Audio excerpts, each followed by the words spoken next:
Welcome to the Containment Zone, where some anomalies announce themselves with force and others with a whisper.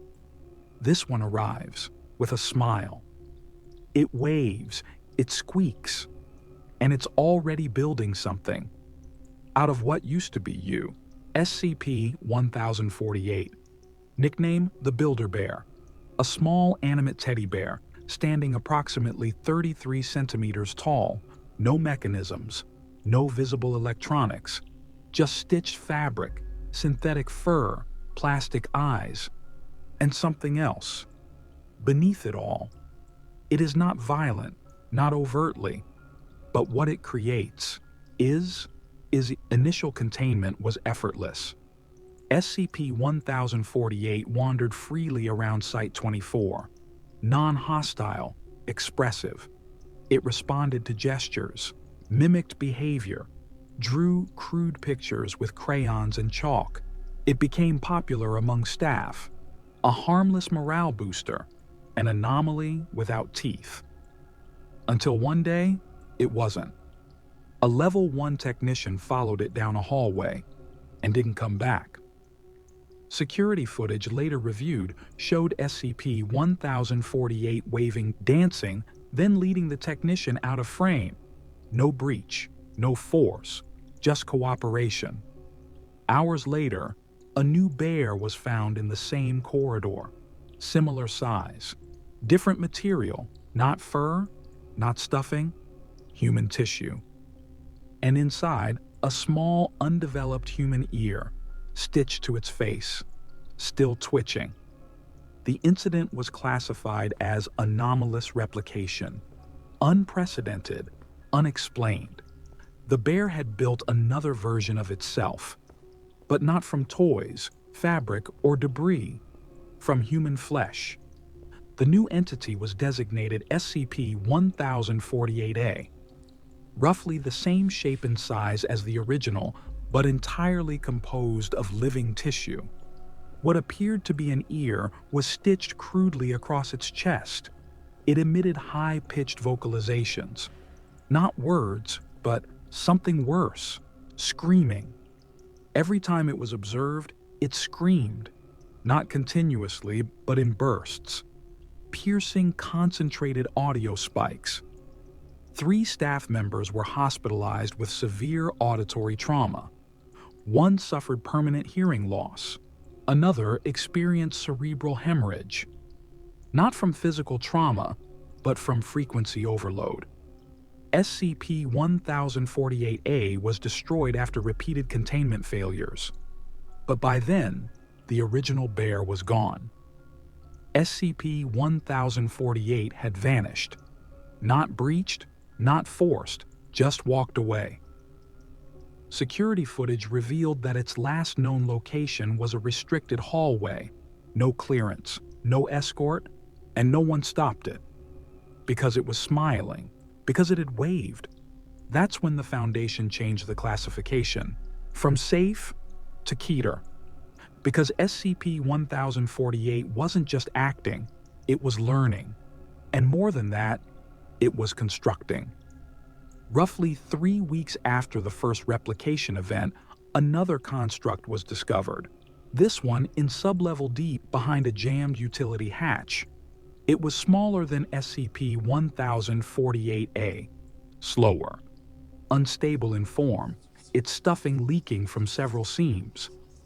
And the stuffing was moving. When recovered, Foundation staff realized it wasn't synthetic. It was insects. Dozens of them, tiny living organisms packed and compressed into the shape of a teddy bear, their legs still twitching, their bodies sewn in. This second replica was designated SCP-1048-B. It didn't scream, didn't move, didn't respond to stimuli until containment was attempted. When personnel reached to collect the construct, it burst, releasing a swarm of the living insects. They weren't ordinary. They burrowed directly into the soft tissue of anything nearby. Cheeks, neck, ear canals, throats. 2 agents collapsed within seconds. One attempted to shoot himself to end the sensation. The third replica, SCP-1048-C, was not discovered. It introduced itself. During a routine sweep of abandoned corridors at Site-24, a containment specialist spotted the original SCP-1048. It waved, gestured for her to follow. She didn't. She drew her weapon. The bear vanished down a dark hallway. She followed. What she found wasn't SCP-1048. It was something else. Another construct. Upright. Larger. This one made of raw muscle. Fresh, still wet, still pulsing.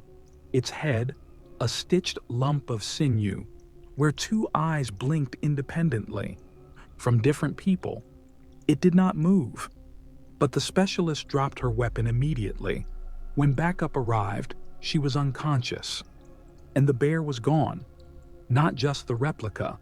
All of them. Vanished without trace. Except for one thing left behind.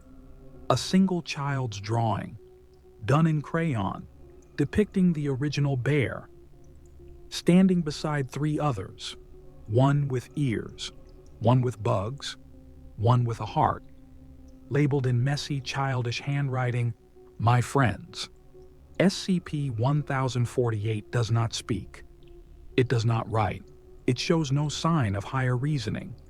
But its actions suggest otherwise. It mimics human behavior with uncanny precision, drawing, gesturing, responding to attention with playful reactions. But beneath that surface-level charm is intent. Every time it creates it, there is escalation, more complexity, more cruelty, more personalization. Each replica has used a unique source material: ears, insects, muscle tissue. And each one targets a different human vulnerability: hearing, physical violation, visual horror. These are not accidents, they're studies. One containment analyst wrote, 1048 doesn't build to replicate, it builds to refine. It studies fear through construction. It does not harm directly. Instead, it invites you to approach, to lower your guard, to follow it. Every recorded encounter with SCP-1048 begins the same way. A wave, a turn, a disappearing figure around a corner. And when you follow, you don't find it. You find what it left behind. It seems to enjoy being misunderstood. At Site-24, it would perform mock routines, drawing fake containment diagrams, pretending to inspect security panels, even mimicking staff members it had seen days earlier. It knows it isn't a toy, but it wants you to treat it like one, because when you do, you give it time, and that's all it needs. Time to gather, to experiment, to build something worse. There is no evidence of where SCP-1048 gets its materials. Victims are never seen screaming, never seen resisting. The remains are found, days later, torn open, reused, and stitched with care.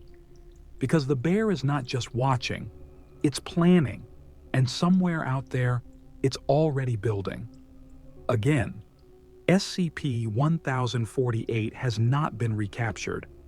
Since its disappearance from Site-24, sightings have occurred in multiple locations: a daycare center in Ontario, an abandoned subway terminal in Prague, a decommissioned hospital in South Korea. Each time, the pattern is identical. Local children report seeing a friendly teddy bear waving at them. It draws pictures, it plays games, then it disappears. Within days, emergency responders arrive at the scene, drawn by the discovery of malformed humanoid remains. In every case, the bodies are hollowed, reused, and nearby, a new bear is found, built from cartilage, teeth, blood-soaked yarn, or, in one case, a complete spinal column wound into a sitting posture. These constructs are more aggressive. Unlike SCP-1048-A or B, they display mobility. They pursue. One reportedly emitted a sound resembling laughter. But when filtered, the frequency resembled a distorted human sob. None of these replicas survive long. They are unstable, collapsing under their own weight within days. But by then, 1048 is gone again. One incident nearly led to a cross-site breach. SCP-1048 was spotted inside Site-17, outside a Keter-class anomaly chamber. Surveillance showed it mimicking a security officer, saluting, turning keys, placing its hand on a mock biometric pad. It was performing a reenactment of the access procedure. Whether it understood what it was doing remains unknown, but the performance was precise. Every step in the right order. It had been watching, and now it was showing us what it had learned. After the incident, all direct observation of SCP-1048 was restricted. Infrared monitoring only. Drone surveillance only, because no one wanted to follow it again, and because there is no clear limit to what it can build. The next replica may not be flesh, may not be small, may not be shaped like a bear, but it will be built with purpose, and it will be waiting to be found. SCP-1048 is not random.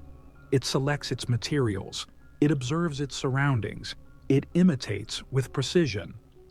But what it constructs, that's where the questions begin. Each replica tells a story. The first was made of ears, a symbol of listening. Surveillance, it screamed. A weapon made from a sense it could no longer give. The second was filled with insects, parasitic, crawling under skin, a reflection of internal violation. The third, raw muscle and independent eyes, a mockery of identity, stolen bodies, reassembled, not at random, on purpose. SCP-1048 doesn't just build, it expresses. Its creations are not only dangerous, they're messages. One Level 4 analyst proposed a radical theory that SCP-1048 is an artist, an entity that doesn't just want to harm, but to say something through harm. Each replica is a commentary on vulnerability, on perception, on fear, and we're the canvas. The bear has no known means of communication. It doesn't write words, doesn't vocalize, but it draws. Crude, childlike illustrations, always depicting itself, surrounded by other, less complete versions, and always smiling. One particularly disturbing drawing showed SCP-1048 standing in front of a crowd of human figures, all stitched, eyeless, missing parts. The caption read, "Almost done." Where it learned language is unknown. Where it learned anatomy is worse. Because the bear isn't just using bodies, it's practicing. With each new replica, the symmetry improves. The motion becomes more lifelike, the components more intricate, as if it's moving toward a final piece. One that doesn't fall apart, one that doesn't scream, one that works. And when it's finished, it won't need to wave anymore. It'll walk straight towards you. SCP-1048 has not been recaptured. It moves unseen, slipping through low security thresholds, appearing briefly, waving, then vanishing again. It doesn't run, doesn't hide, because it doesn't need to. It knows you'll hesitate, because who would fear a teddy bear? That's the brilliance of it, the cruelty. Its smile is part of the design. And every time you let your guard down, it gathers something new, a piece, a sound, a part of someone who trusted it for just 1 second too long. Foundation containment protocols have shifted. not to restrain SCP-1048, but to follow what it leaves behind, because the bear itself isn't the real anomaly anymore, it's what it's becoming. Personnel are advised, if you encounter SCP-1048, do not engage, do not follow, do not retrieve, observe, record, and leave. Because you may not be seeing the original, you may be seeing one of its tests, one of its failures, or worse, its prototype.